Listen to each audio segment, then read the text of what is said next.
আজকে প্রথম দিনে আমি তো কিছুই এখনো দেখিনি, কাজে আমাকে এভাবে প্রশ্ন করা কি খুব ন্যায়সঙ্গত হচ্ছে?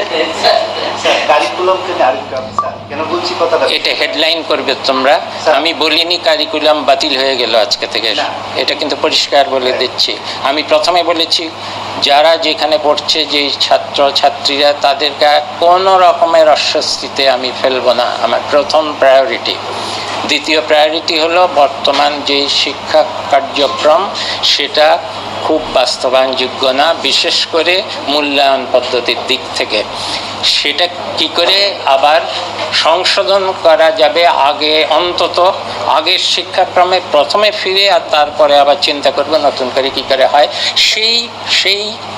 সেই ট্রানজিশনটা কী করে হবে সেটা আমাকে যদি জিজ্ঞেস করো, আমি কি করে পারবো? এটা তো অত্যন্ত জটিল একটা জিনিস।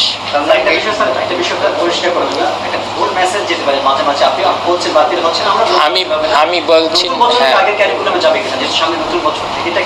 ওইটা তো অনেক ক্লাসে অনেক রকম, বুঝছো না কেন? কেউ ঢুকে আছে অর্ধেক, কেউ ঢুকে আছে কেউ 1, 2, 3 করেছে, কিন্তু 4, 5 এর নতুন কার্যক্রম, এগুলো অত্যন্ত জটিল বিষয়।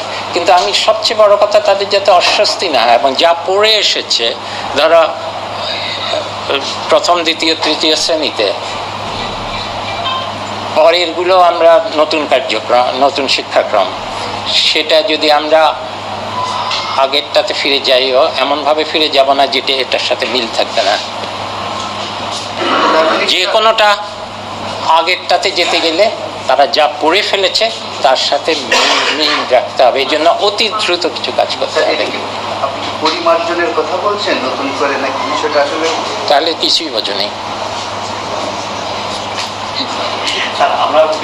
পরিমার্জন হবে যারা পড়ে ফেলেছে অনেক দূর, ক্লাস 9-এ পড়ে ফেলেছে, ক্লাস 10-এ আগের সবগুলো বই আছে কিন্তু আগের শিক্ষাক্রমের, কিন্তু ক্লাস 10, 9 পর্যন্ত পড়ে ফেললে তো সে কিছু কিছু জিনিস পড়ে ফেলেছে, আগেরটাতে ফিরে গেলে তো গ্যাপ থাকবে বা ওভারল্যাপিং হবে। সেজন্য পরিমার্জনের কথা আমি বলছি এখন।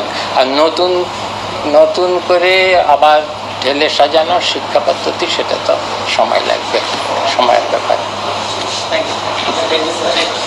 যতদূর পারি আমরা আগের শিক্ষাক্রমে ফিরে যাব, কিন্তু এমনভাবে যাব যেন কোনো ডিসকন্টিনিউটি না হয় এবং শিক্ষার্থীদের পড়ালেখায় কোনো অস্বস্তি সৃষ্টি না হয়। আমরা বারবার প্রশ্ন করছি, আজকে আমরা মিডিয়া প্রচার করবো, একটা জিনিস ছড়িয়ে যাবে যে শিক্ষাক্রম বাতিল।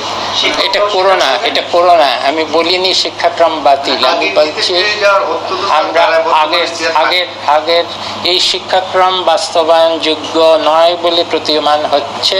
আমরা কিভাবে অন্তত আগের শিক্ষাক্রমে ফিরে যাব এমনভাবে যাতে এখন যারা এই শিক্ষাক্রম, নতুন শিক্ষাক্রমে আছে, তাদের যাতে কোনো অস্বস্তি না হয়, এটা হলো মেসেজ। ডোন্ট সে এখনকার বাতিল করবে, তাহলে বেচারারা অসংখ্য লক্ষ লক্ষ ছাত্রছাত্রী তো পাগলের মতো হয়ে যাবে।